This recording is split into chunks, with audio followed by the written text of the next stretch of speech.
Pony Scouts at the Show by Katherine Hapka and pictures by Ann Kennedy.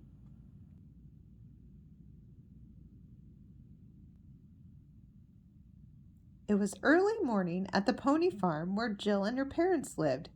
Jill had been up for an hour already. Jill was grooming her favorite pony. "Hold still, Apples. I want your mane to look perfect," she said with a yawn. Just then, Jill's friends arrived. "I can't believe I'm up so early on a Saturday," Meg said. "I can't believe Jill is riding in a real horse show today," Annie said. Annie and Meg loved ponies just as much as Jill. That's why the three of them called themselves the Pony Scouts. Meg and Annie helped Jill groom Apples. They also helped her pack for the show. The girls watched Jill's mom lead Apples into the horse trailer. "All aboard for the horse show," Meg said happily. Soon they arrived at the show. There was a lot to see. Ponies, kids, and parents were everywhere. "This is awesome," Meg said. "Are you nervous?" Annie asked Jill. "Not really," Jill said. "Last year, Apples and I came in third place in the 8 and under class. I bet this year we'll win." Jill's mom went to sign in while the girls got Apples ready. Meg couldn't stop looking at all the cute ponies. Meg spotted a glossy bay pony that was even prettier than the rest. "Wow, look at that one," she said.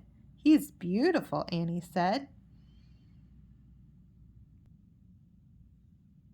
Jill stared at the bay pony. He looked perfect. His rider looked perfect too. She had fancy riding clothes and a shiny saddle. "Uh-oh," Jill whispered. "That girl looks like a pro. Maybe Apples and I won't be winning first place after all." Jill's friends were surprised. Usually nothing worried Jill. "You'll be great," Meg said. "Just do your best," Annie added. "I guess you're right," Jill said. "Even if we don't win, Apples and I will still have fun." Just then, Jill's mom came back. "Jill's class is next," she said. There were 6 ponies in the class. One was the fancy bay pony. There was also a tiny pony with a tiny rider. First, the judge asked the riders to have their ponies walk, trot, and canter. Jill and Apples did great. Next, each rider had to ride over a row of poles on the ground. When it was Jill's turn, she rode Apples toward the poles. Apples stepped right over each pole, but he sped up a little at the end.